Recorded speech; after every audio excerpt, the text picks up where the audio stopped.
We all want connection. We crave understanding. But there's a difference between being open and leaving yourself vulnerable to manipulation. Some information, once shared, becomes a weapon in the wrong hands. Today, we're talking about 5 things you should keep to yourself, not because you're being secretive, but because protecting your mental well-being means knowing where to draw the line. Number 1, your next move. When you're planning something big, a career change, a business idea, moving to a new city, working on your fitness goals, your first instinct might be to share it with everyone. Don't. Here's what happens when you announce your plans too early. You invite opinions you didn't ask for.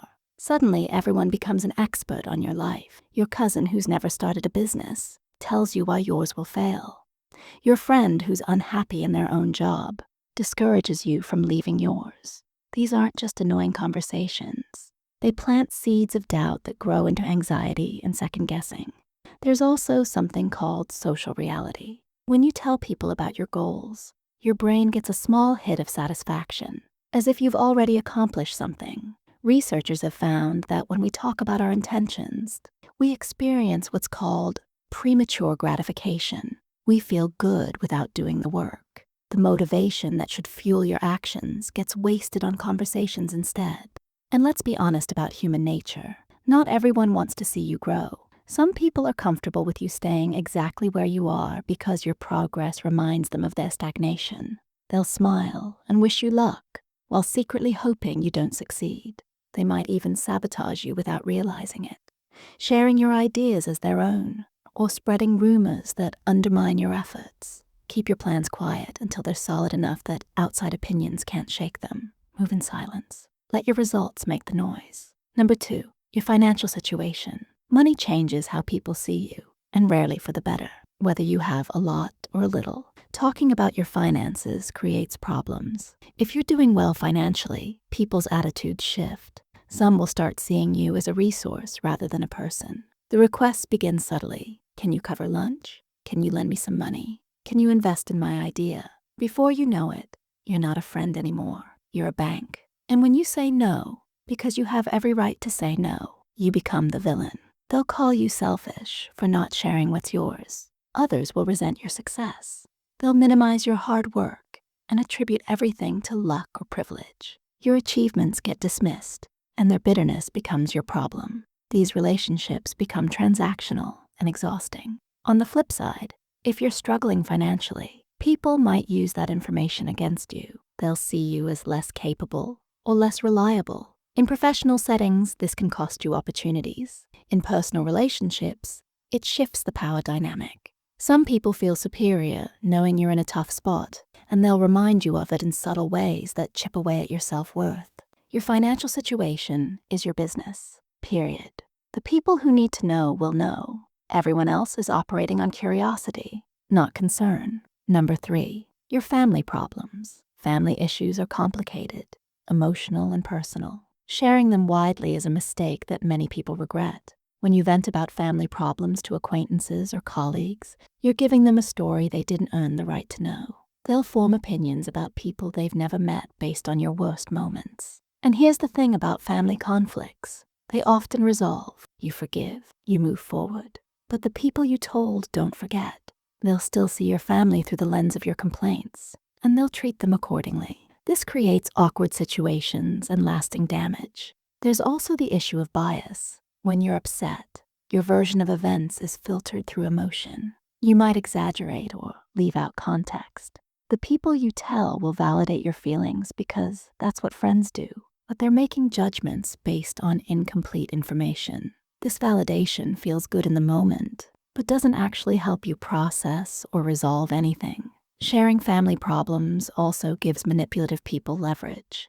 They learn your weak spots. They know which buttons to push and which relationships to exploit when they want to hurt or control you. Your family dynamics become tools in their hands. Talk to a therapist, a licensed counselor, or one truly trusted person who has the wisdom and discretion to help you think clearly. Don't broadcast your family's private struggles to people who have no stake in your healing.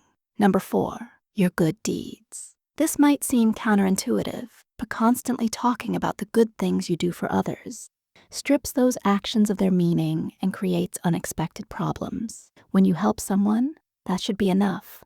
The act itself is the reward. But when you feel the need to tell everyone about your generosity, it signals that you're doing it for recognition, not genuine care.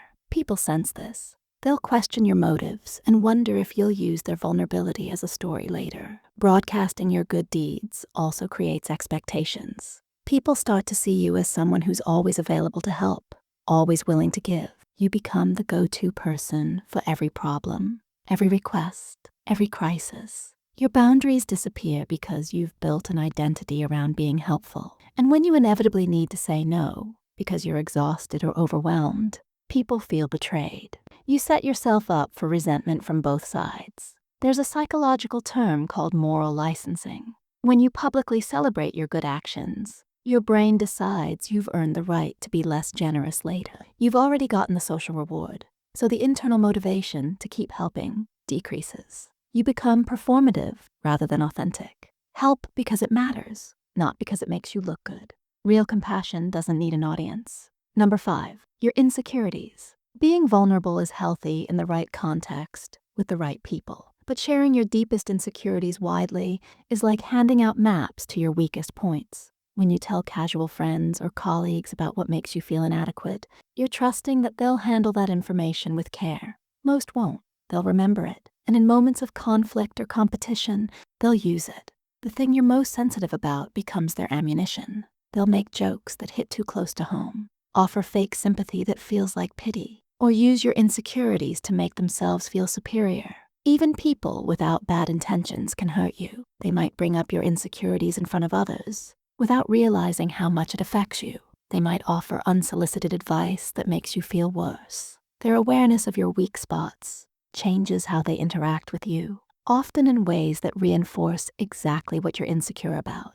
Your insecurities also become how people define you if you talk about them too much. You're no longer a complete person with strengths and weaknesses. You're the person who's insecure about this one thing. That label sticks, and it's incredibly hard to shake. Work on your insecurities privately or with a mental health professional. Share them only with people who've proven over time that they're safe, supportive, and genuinely invested in your growth. Everyone else doesn't need access to your internal battles. Protecting your peace isn't about being closed off or distrustful. It's about being intentional with who gets access to the most sensitive parts of your life. Not everyone deserves your story. Not everyone can handle your truth responsibly, and that's okay. The right people will prove themselves over time through consistency, respect, and genuine care.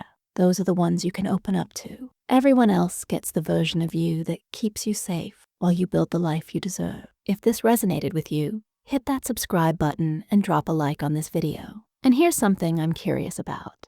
Which of these 5 things do you think people struggle with the most? Drop a number in the comments, 1 through 5, and let's see what the majority says. Can't wait to read your thoughts.